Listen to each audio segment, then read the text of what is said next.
what is no share of the world to come? What does it mean? Now, in the Rambam, if you look at what's written versus what's said in today's world, you'll see that there is a very, very big difference between the two. As a matter of fact, in Ilchot Shuvah, it talks about chapter 8, first halacha. Halacha means is law. This is it. It's final. Moshe from Sinai, Mount Sinai. It's not theory. It's not thought. It's not opinion. Halacha. Shulchan Aruch is based on a Rambam. So there's no such thing as I don't accept the Rambam. Like some idiots say today, no, we don't accept the Rambam. What do you mean you don't accept the Rambam? You accept Shulchan Aruch? Yeah, okay, Shulchan Aruch, Rambam. It's a few, differences, but overall, you can't say, no, Rambam's, it doesn't count or something like that, something crazy like that. No, I accept my Rabbi's halachot. Yeah, but he didn't write an halacha book. No, whatever he says. Okay, did he say anything about Shabbat? Did he say anything? Oh, he doesn't teach that yet. Okay, so what do you do then, until then? You just don't keep it? So, the Rambam says, in Yad HaChazakah in Mishneh Torah, Ilchot Shuvah, first halacha. The good that's hidden for the righteous is the life of the world to come. This will be life which is not accompanied by death, and good which is not accompanied by evil. The Torah alludes to this in the promise in Deuteronomy chapter 22, verse 7, so that good will be granted to you and you will live long. The oral Torah explains, so that good will be granted to you. This is a world that's entirely good, and you will live long. This is a world that's endless. Okay, so here is the beginning where he says, this Olam Haba is amazing, gives you a couple of sources of where it's from, and so on. As it continues in this halacha, he says, the retribution, the punishment of the wicked is that they will not merit this life. Rather, they will be cut off and die.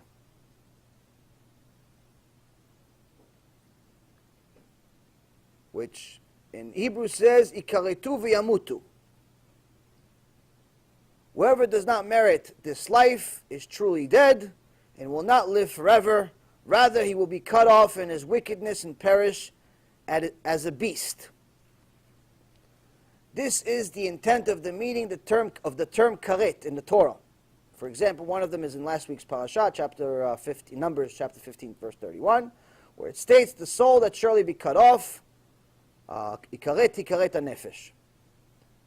Based on the repetition of the same word in the oral tradition, this explains the ikaret means cut off from this world, and hikaret means cut off from the world to come. After these souls become separated from the bodies in this world, they will not merit the life of the world to come. Rather, even in the world to come, they will be cut off. So now, here he's telling you what, in essence, someone that's righteous has, Olam Haba, which is great, wonderful, and so on and so forth. And there's obviously a lot more details, even more so in the second halacha. But the point is, he says that there's righteous and there's wicked. This is the 13 principles of faith. Righteous get merit and get Olam Haba, wicked lose Olam Haba. So now, this first halacha was originally the reason. Chazal explains that many of the sages that didn't read the entire Mishneh Torah, that haven't gotten to his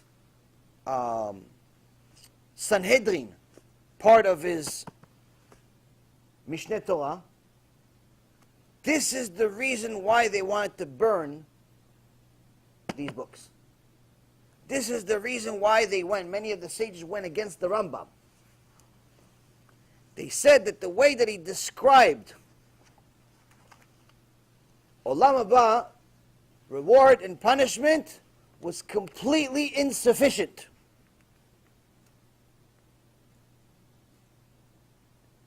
where when he said that the retribution is just losing Olam Haba, and that's it, what it seems like on the first halakha. It's still, when you go to the fifth halakha, it gives more details.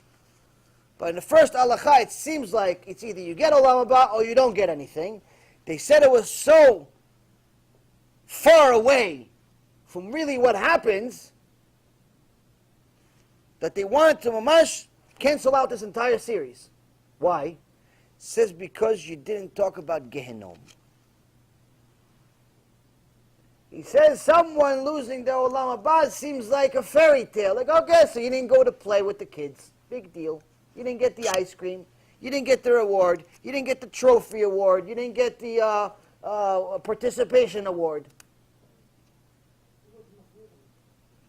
No, they said, no. In the introduction of chapter 10 of the Sanhedrin, the Rambam states what karet really means. And he says that the most severe punishment that the soul receives is karet, but this is not intended to imply that there's no other retribution. On the contrary,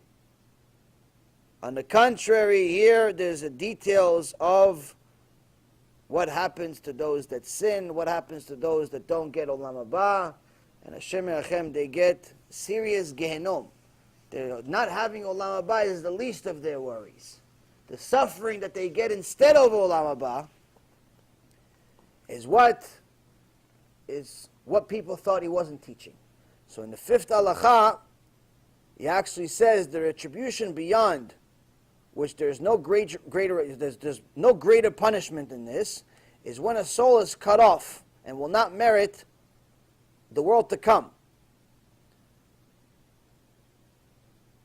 This is referring to the obliteration of the soul.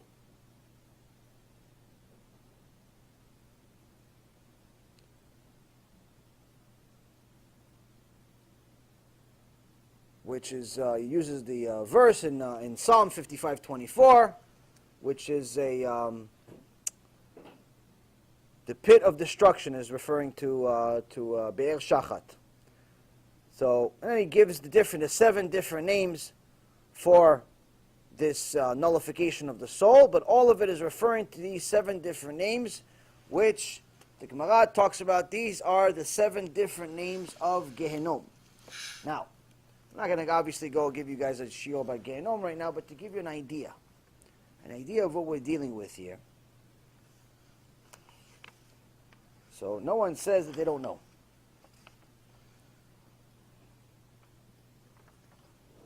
In the book Reshit Chochmah, Sha'ar HaYirah, it says, והרשע שיחריש עניין גיהנום נאמר לו שילך למדבר ששם בקיעי דקורח.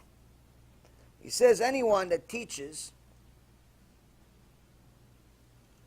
Torah, but he tries to darken the issue of Gehenom, meaning as if it doesn't exist. Unfortunately, this sounds very similar to today's teaching, which is, no, Gehenom is like a washing machine. It's a washing machine. You go there for a year, you get washed a little bit, like a thorough car cleaning, and everything's okay.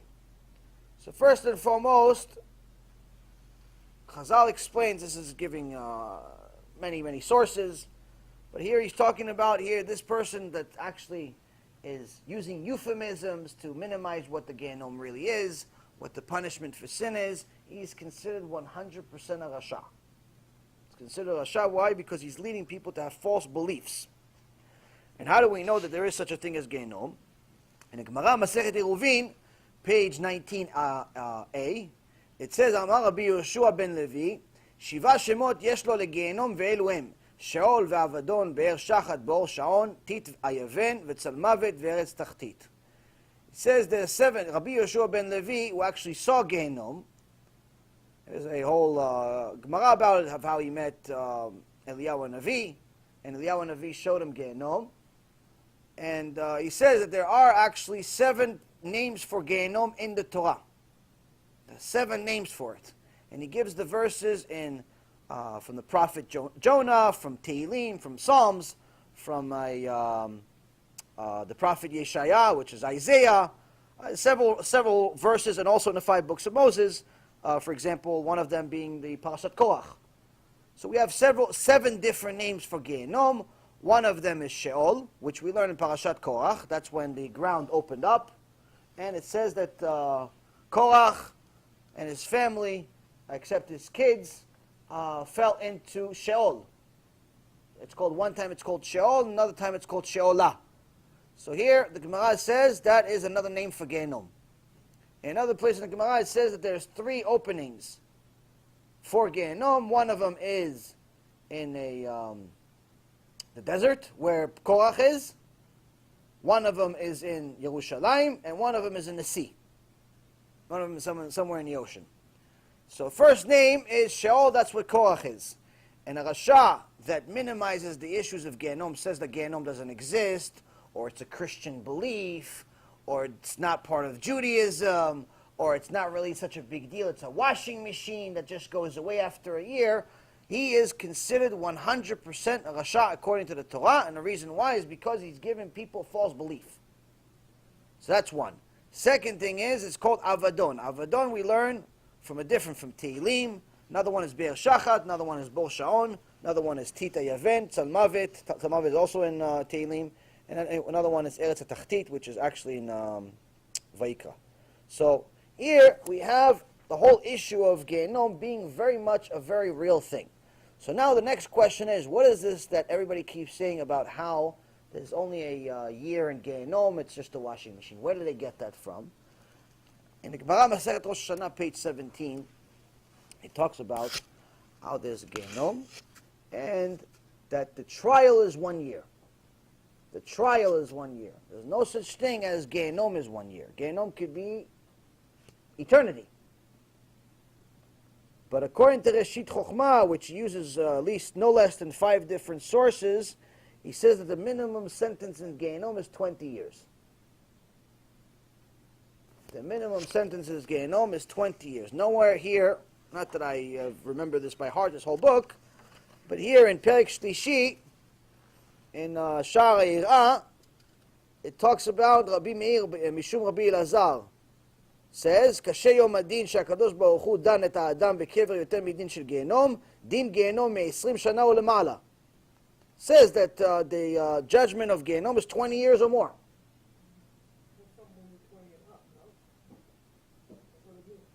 Possible. Possible. But there's another place also that says the same thing, or something a little bit more. Point being is that this 1 year thing is definitely for sure not a rule of thumb. It could be less, could be more. It could be none. It could be nothing if you're righteous. But to just say that everybody goes to Gehenom for 1 year, and there's no source for that. The only source for 1 year is that the trial is 1 year. Now, as far as what happens in Gehenom, I don't think you guys really want to go over that. That's really, really horrific. But there's a midrash, famous one that I think one of the one of the Israeli rabbis did a very, very scary video about, and it talks about this specific one from Reshit Chochmah. It says Rabbi Yoshua that met with Eliyahu Navi. Eliyahu Navi came to Rabbi Yoshua and he asked him, "Do you want to see Gehenom?" He said yes. And he showed him what's in Gehenom, and then he reports what he saw. And the visual is a nightmare, times a million, of what he describes that he saw. So, since it's late, and then I don't think it's necessarily relevant for everyone to know, we're not going to go through every detail, but whatever you're imagining, times it by 1,000. It's worse. So, to give you guys a small, tiny idea of, even though it's only souls and not bodies, it says that he saw all types of people hanging, and they hang by the parts of their body that's sinned. So if they sinned with their sex organs, that's where they're hanging from. If they sinned with their eyes, that's where they're hanging from. If they sinned with their hands, that they're hanging from. If it's with their mouth, that's what they're hanging from. But he gives a lot more details than what I'm giving you. The point is that this entire book is very, very, very scary. This is where this has Masechet Gehenom. This is where we get all of our, really most of our information about it. There's a few other books about it as well. But the key is to understand that Gehenom is very, very much a real part of Torah. It's not a Christian belief. It's not, even though they believe it, they got all their information from us. It's not some, faraway place. It's real. And it's actually necessary for all of you to believe in it. Because the only way you're going to avoid it is by believing in it first. So therefore you understand what you're dealing with. Now, to finish off everything, people always ask, why is it that rebuke is rare, but at the same time the Torah says that it's necessary? Because in the prophet Jeremiah says, and also in Masechet Chagigah, page 14a, that the Bet HaMikdash was not destroyed. Hashem didn't decide to destroy the Bet HaMikdash until he officially saw that there's no more people to actually rebuke anyone. No one was willing to rebuke anyone anymore. He says now, since there's no one to rebuke anyone anymore, there's no way anyone's going to do tshuva. And if no one's going to do tshuva, might as well destroy it. It's just going to get worse from here.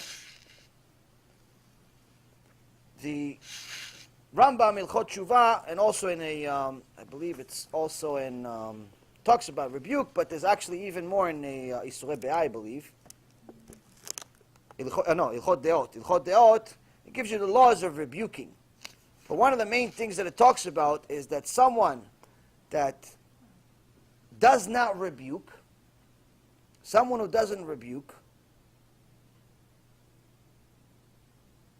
a person that is, let's say, for example, violating a rabbinical mitzvah because he thinks he's not going to listen, that's one thing. But that does not relieve him from the mitzvah of rebuking. Many people think that if someone is not going to listen, then you're absolved. You don't need to rebuke him. That's only on rabbinical mitzvot. It's only on rabbinical mitzvot, and it's only on things that are not from the Torah, not deoraita. If someone is violating Shabbat, you have to rebuke them, regardless of whether they listen or not. To such an extent that the Rambam says in chapter 6 of Ilchot Deot, he lists and also in Ilchot Tshuva 4.1, he talks about how the failure to rebuke is one of the 4 sins that's so severe that Hashem will take away this person's ability to do tshuva. Meaning that if someone refuses to rebuke other people, Hashem is going to put him in a situation where he himself can't do tshuva. He's not going to have siyata dishmaya. Obviously everyone can do tshuva, but he's going to remove his siyata dishmaya. So when do we have to rebuke? We have to rebuke anything that's any mitzvah that's deoraita. If you see somebody driving on Shabbat, you have to rebuke him. If you see some, huh? Okay, so that's a good question. So this is exactly what he talks about. This is why I connected with this one. He says,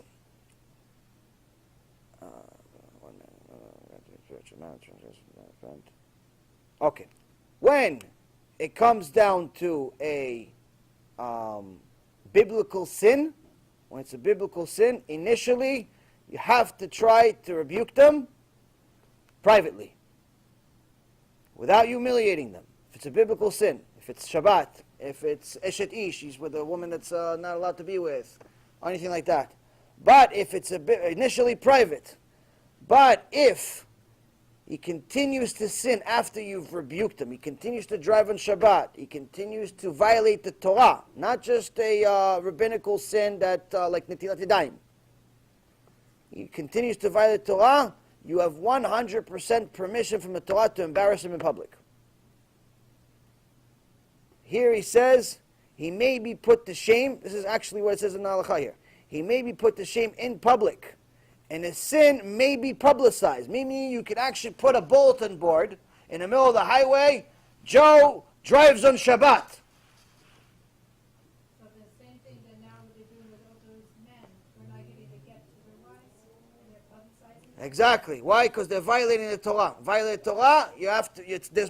They're not considered someone that you're not allowed to embarrass.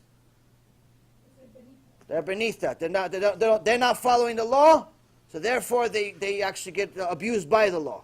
He may be subjected to abuse, to scorn, and curses until he repents, as was the practice of all the prophets of Israel. This is actually what the prophets used to do. So this is actually part of the reason why the prophets were killed. But nonetheless, when someone does a biblical sin, you actually are allowed to embarrass them. Now, of course, Shulchan Aruch also talks about of how you should do everything you possibly can to not embarrass them. We're not here to start throwing rocks at people, to embarrass them. You have to do things in a nice way, bring them a lecture, send them a lecture, give them a CD, talk to them, convince them. You definitely get, invite them for Shabbat. You get more with bees with honey than you do with something else.